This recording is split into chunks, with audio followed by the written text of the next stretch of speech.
En République du Mali, les activités des partis politiques ainsi que des associations à caractère politique sont suspendues. La décision a été prise hier en Conseil des ministres. Il annonce son retour dans le pays pour très bientôt. L'imam Mahmoud Dicko, qui lui aussi avait vu son mouvement dissous, tense les autorités de la transition dans une récente vidéo. Après le scandale de fraude et de corruption, le concours d'entrée à la fonction publique sera lancé ce week-end. Nous verrons ensemble comment certains candidats se préparent pour ces nouvelles épreuves. Mesdames et messieurs, bonsoir. Lors du Conseil des ministres de ce mercredi 10 avril 2024, la suspension des activités des partis politiques et des activités à caractère politique des associations a été annoncée. Un décret a été signé en ce sens. On en sait davantage avec Paul Yapinguesson.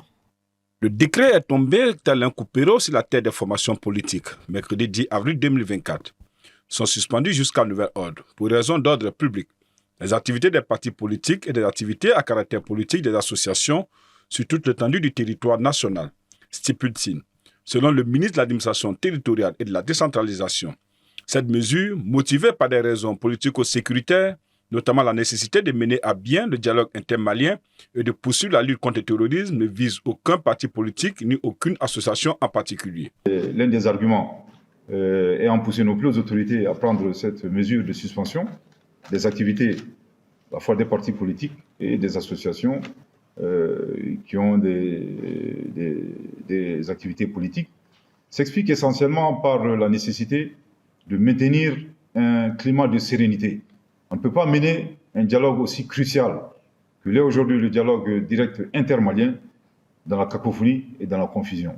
Il a justifié l'attitude des partis et regroupements politiques qui sont montés au chrono depuis le 26 mars pour alerter sur la fin de la transition et demander un retour rapide à l'ordre constitutionnel. Face à la vague des dissolutions, suspension de plusieurs associations et désormais partis politiques, le président de la Commission nationale des droits de l'homme a réagi sur les réseaux sociaux. Conseiller plutôt aux autorités le respect des droits fondamentaux. Nul n'est à l'abri, a-t-il écrit. La décision du gouvernement intervient alors que plusieurs partis, regroupements de partis et associations, suite à leur déclaration du 31 mars 2024, exigeant l'organisation dans les meilleurs délais de l'élection présidentielle, s'apprêtaient à entamer différentes actions. Mais les acteurs politiques vont-ils se plier à les décisions du gouvernement et cesser toute pression sur les autorités pour le reste de la transition? Les premières réactions, essentiellement sur les réseaux sociaux, appellent à une résistance. Nous allons résister. C'est le mot d'ordre affiché au niveau des militants de certains partis, à l'instar de l'ADEMA et du parti Yelema.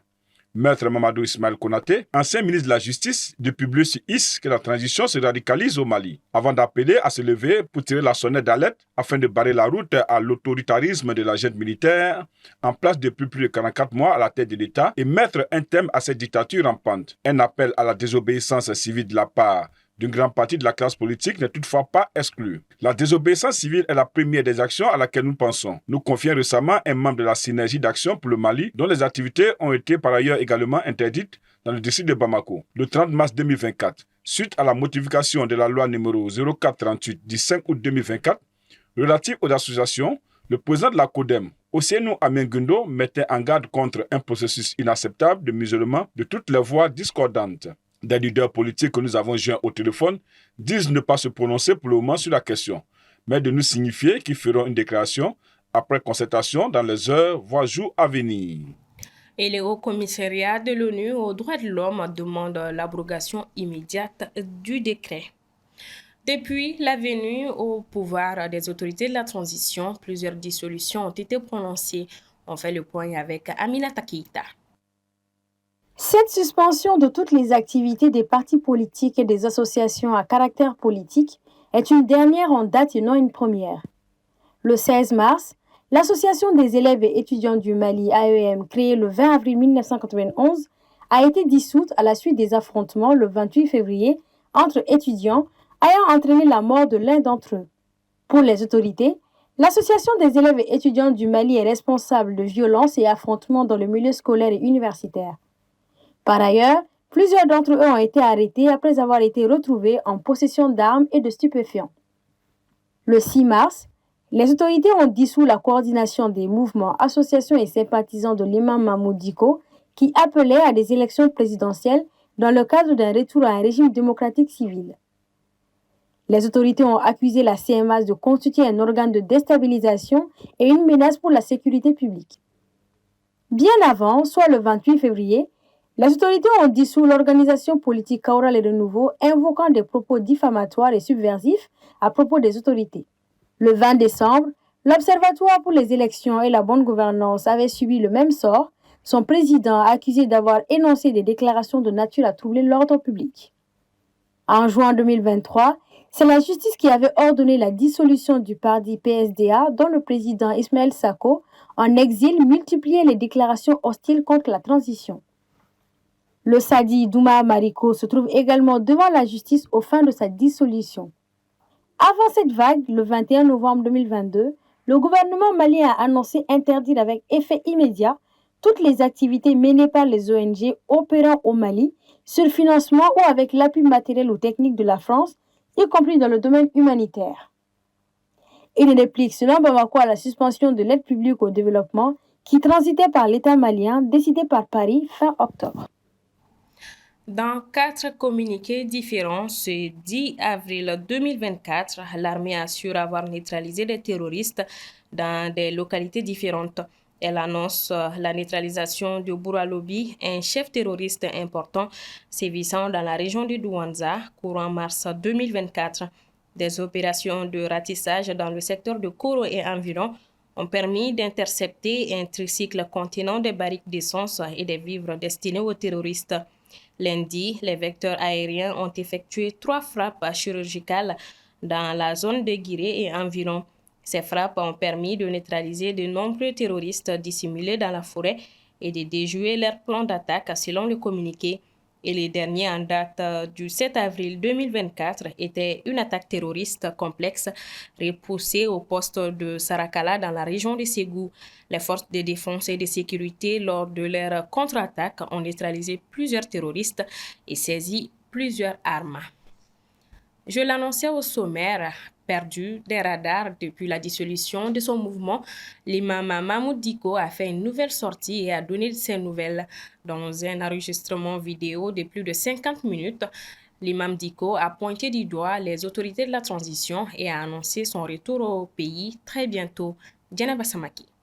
Depuis Alger, où il se trouve depuis plusieurs mois pour des raisons médicales, le parrain de la CEMAS, l'imam Mahmoud Dicko, a annoncé hier son retour imminent à Bamako. Dans une vidéo de plus de 50 minutes, le guide religieux a pointé du doigt les autorités de la transition.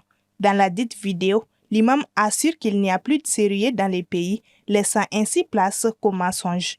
Selon lui, il n'y a plus de liberté d'expression car les jeunes, faisant allusion au colonel, sont séduits par le pouvoir et que tout ce qui est dit et qui ne va pas dans ce sens est mal perçu. Il a indiqué, je cite, « On a payé des gens pour me dénigrer dans les médias. Dicko ne leur a rien fait. S'ils avaient une preuve de mes manigances, ils l'auraient déjà divulgué. On me dénigre car j'ai refusé d'aider certains qui détiennent un certain pouvoir aujourd'hui. C'est ce qui m'effraie le plus. »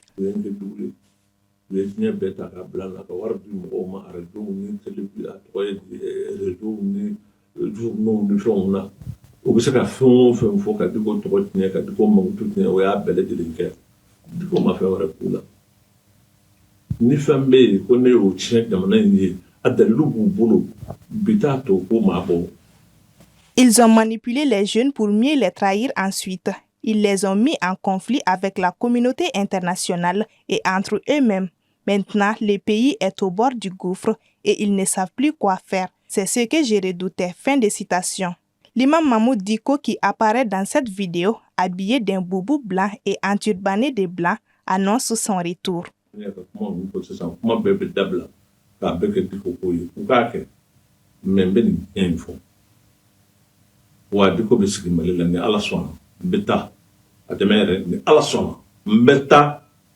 ليقضي الله أمرا كان مفعولا والسلام عليكم ورحمة الله وبركاته. Pour un rappel, la présence de Dicko à Alger sur invitation des autorités de ces pays voisins avait suscité d'énormes interprétations puisqu'il s'y trouvait au même moment que les groupes armés du Nord, signataires de l'accord d'Alger.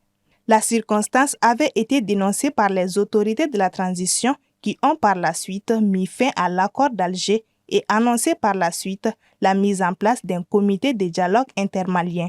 La situation avait créé une incidence diplomatique entre les deux pays qui avaient rappelé de part et d'autre leurs ambassadeurs avant que les relations ne se normalisent. Cependant, l'association de l'imam a été dissoute peu de temps après, lors du Conseil des ministres du 6 mars 2024. L'actualité sur un tout autre registre. Les épreuves du concours direct de recrutement dans la fonction publique de l'État se tiendront à partir de ce samedi 13 avril, après l'annulation de celui qui avait été organisé fin 2023 pour fraude et corruption. La reprise de ce concours marque un nouveau départ empreint de transparence, d'équité et de rigueur, selon les autorités. Soumaïla Fani. Après l'annulation des épreuves du concours direct de recrutement dans la fonction publique de l'État pour cause de fraude et de corruption, un nouveau chapitre s'ouvre.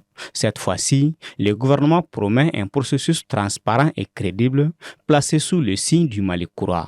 Selon le ministre du Travail, de la fonction publique et du dialogue social, Dr Fassoum Koulibaly, je cite, « Toutes les mesures nécessaires ont été prises pour garantir la transparence et la crédibilité des concours. » Il ajoute, je cite, « Le concours est placé sous le signe de l'équité et de l'égalité des citoyens devant l'emploi public. » Fin de citation. Seuls les candidats ayant participé au précédent concours organisé en 2023 sont concernés et les postes à pourvoir sont au nombre de 1489 pour plus de 64 000 candidatures validées. Les domaines clés sont la santé, l'informatique, le journalisme, l'agriculture ou encore la douane, mais aussi les impôts et les finances.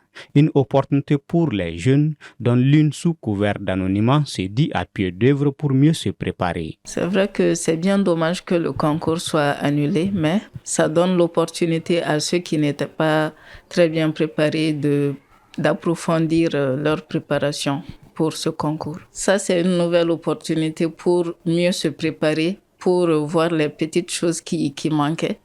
Les épreuves de la première session n'étaient pas aussi terribles que ça. C'était assez abordable. Mais nous allons nous impliquer plus pour la préparation, pour avoir plus de chances de passer. Pour rappel, cette annulation qui fait suite à la découverte d'un vaste réseau de fraude et de corruption a occasionné l'interpellation de plus d'une dizaine de personnes par la justice et la nomination aussi d'un nouveau directeur à la tête du Centre national des concours de la fonction publique.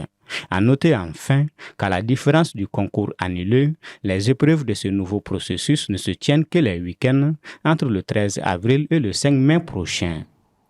Hors du Mali à présent, au Burkina Faso, l'importation de la farine de blé vers le pays a été suspendue jusqu'à nouvel ordre.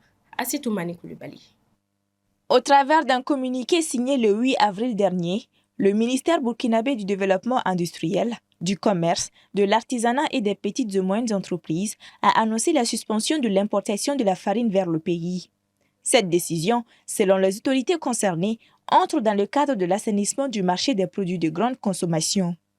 Au Burkina Faso, l'importation de la farine de blé est soumise à une autorisation spéciale d'importation ASI.